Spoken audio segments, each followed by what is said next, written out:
प्लेटो की शिक्षा व्यवस्था के बारे में कल हम लोगों ने अध्ययन किया था, जिसमें प्लेटो की शिक्षा के दर्शन और योजना के बारे में बताया गया था।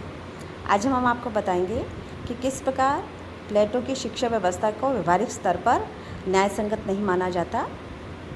उचित, सही और महत्वपूर्ण होते हुए भी ऐसी कौन सी खामियां हैं जो प्लेटो की शिक्षा व्यवस्था को व्यवहार के स्तर पर लाने में उचित प्रतीत नहीं होती रही हैं। पहला तो ये कि शिक्षा व्यवस्था अत्यंत दीर्घकालीन प्रक्रिया है, जिसमें प्रारंभिक स्तर पर उत्पन्न उत्साह, जिज्ञासा और कुशलता के मंद पड़ जाने की संभावना निहित है। अर्थात 7 साल से लेकर 50 वर्ष तक लगातार निरंतर अध्ययन करने की प्रक्रिया में किसी भी व्यक्ति का वो उत्साह और जिज्ञासा नहीं बनी रह सकती जो उसके प्रारंभिक स्तर पर रहती है। नंबर 2, शिक्षा व्यवस्था में एक बार यदि किसी एक वर्ग में आपका चयन हो जाता है, जैसे प्राथमिक स्तर पर आप असफल हो गए और आपको उत्पादक वर्ग में स्थान दिया जाएगा, या किसी स्तर पर आपने किसी विषय का पढ़ने की बाध्यता है और आप किसी अन्य विषय का चुनाव करना चाहते हैं, तो उसके परिवर्तन की किसी भी संभावना की व्यवस्था प्लेटो की शिक्षा योजना में नहीं है। चूँकि प्लेटो की शिक्षा व्यवस्था राज्य केंद्रित है एवं राज्य नियंत्रित है, इसलिए व्यक्ति के चुनाव, स्वतंत्रता एवं निर्णय का इसमें कोई भी मूल्य नहीं है। शिक्षा व्यवस्था में संरक्षक वर्ग को ही विशेषाधिकार है। उत्पादक वर्ग को इससे वंचित रखने के कारण ज्ञान के स्तर पर विषम विभाजन होने से ऐसा संभव है कि ऐसी वर्ग वैमनस्य के कारण राज्य अपने लक्ष्य से ही दूषित हो जाए, प्रभावित हो जाए, क्योंकि राज्य का मूल लक्ष्य है न्याय पर आधारित आदर्श राज्य, और आदर्श राज्य तभी संभव है जब भी सभी वर्गों में सामान्य रहेगा। लेकिन जो आधार बताया गया है शिक्षा व्यवस्था से उत्पादक वर्ग को वंचित रखने का, वो उस लक्ष्य से साम्य नहीं रखता है।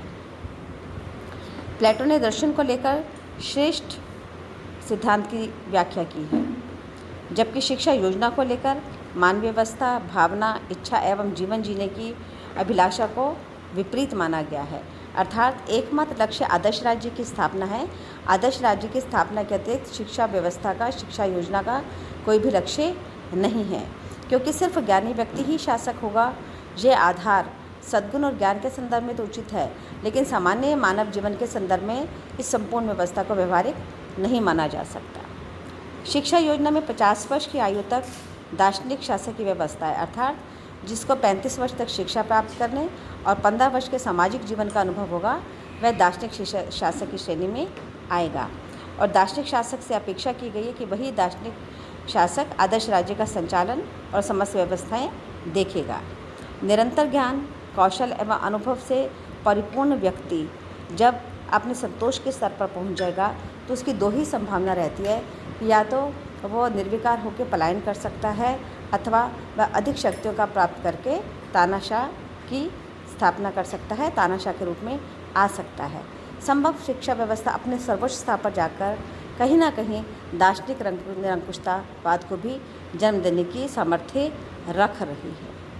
लेकिन इसका अर्थ ये नहीं है कि प्लेटो की शिक्षा व्यवस्था का महत्व नहीं है या प्लेटो की शिक्षा व्यवस्था के मूलभूत मूल्यों को नहीं अपनाया जा सकता।